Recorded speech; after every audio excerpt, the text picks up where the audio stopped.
নমস্কার বন্ধুরা, আজ আমি আপনাদের গরমের উপযুক্ত ডাঁটা দিয়ে মাছের পাতলা ঝোল রান্না করে দেখাবো।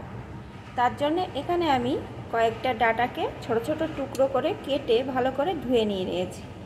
এখন আসুন বন্ধুরা, প্লিজ একটা লাইক দিয়ে দেখতে থাকুন আমি কিভাবে এই ডাঁটা দিয়ে মাছের ঝোলটা রান্না করছি। ডাঁটা দিয়ে মাছের ঝোল করার জন্য এখানে আমি শোল মাছের কয়েক টুকরো নিয়ে নিয়েছি। জ্যান্ত মাছ দিয়ে ডাঁটার তরকারি কিন্তু দারুণ লাগে। আর এই মাছগুলো কিন্তু আমি আগে থাকতে ভালো করে ধুয়েও নিয়ে নিয়েছি। এখন এই মাছগুলোর ভিতরে আমি দিয়ে দেব হলুদ গুঁড়ো,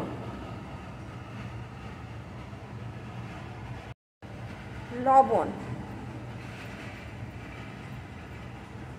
এখন ভালো করে মাছগুলোকে আমি মাখিয়ে নেব। অফ ক্যামেরায় আমি হাতের সাহায্যে মাছের টুকরোগুলোকে ভালো করে লবণ হলুদ দিয়ে মাখিয়ে নিয়েছি। এখন আসুন বন্ধুরা, রান্নাটা শুরু করছি। রান্নার জন্য এখানে আমি কড়াইয়ে পরিমাণ মতো সর্ষের তেল দিয়ে দিয়েছি। তেলটা গরম হয়ে গেছে। এখন আমি লবণ হলুদ মাখানো মাছগুলোকে এর ভিতরে দিয়ে প্রথমে ভেজে নেব।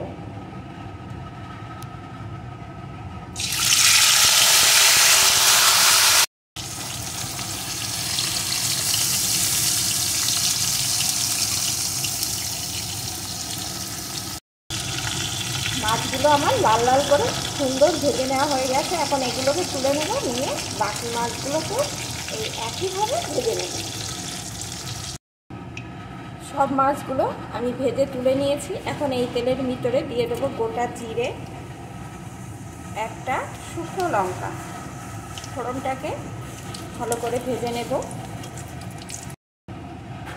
ফোড়নটা সুন্দর করে ভেজে নিয়েছি। এখন এর ভিতরে দিয়ে দেবো একটা পেঁয়াজ কুচি।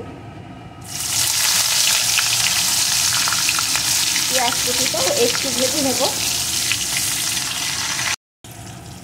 পেঁয়াজ কুচি একটু ভেজে নিয়েছি। এখন দিয়ে দেবো টুকরো করে কেটে রাখা একটা আলু। আলুটাও ভেজে নেব। আলুটা সুন্দর করে ভেজে নিয়েছি। এখন এর ভিতরে দিয়ে দেবো আমি 4 চামচের 1.5 চামচ মতন জিরে আদা বাটার পেস্ট।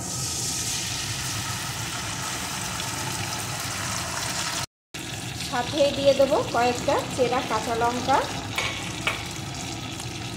পরিমাণ মতো হলুদ গুঁড়ো, একটু লবণ। এখন সমস্ত কিছুকে ভালো করে বেশ কিছুক্ষণ কষিয়ে নেব। ভালো করে কষিয়ে নিয়েছি। এখন আমি কেটে রাখা ডাঁটাটা এর ভিতরে দিয়ে দেবো।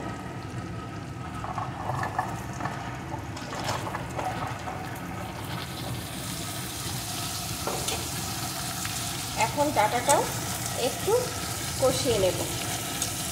ডাঁটা কিন্তু খুব বেশি কষানোর দরকার পড়ে না। আমি মিডিয়াম টু লো আছে 2 মিনিট মতন এইভাবে নেড়ে নেড়ে ডাঁটাটাকে মশলার সাথে কষিয়ে নেব। 2 মিনিট মতন ডাঁটাটাও আলুর সাথে কষিয়ে নিয়েছি। এখন আমি এর ভিতরে দিয়ে দেবো পরিমাণ মতো জল।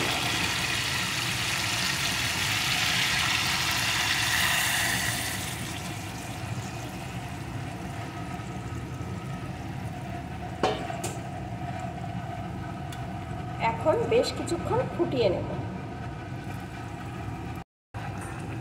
ঝোলটা বেশ কিছুক্ষণ আমি ফুটিয়ে নিয়েছি। এখন ভেজে রাখা মাছগুলোকে এর ভিতরে দিয়ে দেব।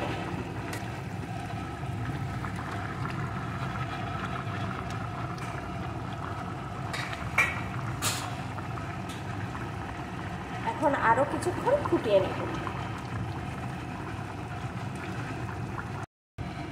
ভাজা মাছ দেওয়ার পরেও আমি ভালো করে ফুটিয়ে নিয়েছি। এখন কিন্তু ডাঁটা আলু সব ভালো রকম সিদ্ধ হয়ে গেছে। এখন আমি এর উপর দিয়ে দেবো ভাজা জিরের গুঁড়ো। এই জিরের গুঁড়ো দেওয়ায় তরকারির স্বাদটা কিন্তু দ্বিগুণ বেড়ে যাবে। যে কোনো জ্যান্ত মাছ দিয়ে তরকারি রান্না করার ক্ষেত্রে যদি এই ভাজা জিরের গুঁড়ো দেওয়া যায়, রান্নার স্বাদ কিন্তু দ্বিগুণ হয়ে যায়। এখন একটু মিশিয়ে নেব। এই ভাজা জিরের গুঁড়ো দিয়ে কিন্তু আর বেশি ফোটাবো না, শুধু একটু মিশিয়ে নিয়ে এবার নামিয়ে দেবো।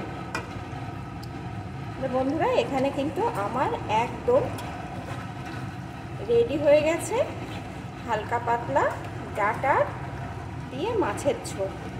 আমার রেসিপিটি আপনাদের কেমন লাগলো প্লিজ কমেন্ট করে জানাবেন, আর ভালো লাগলে অবশ্যই কিন্তু একটা লাইক করে দেবেন।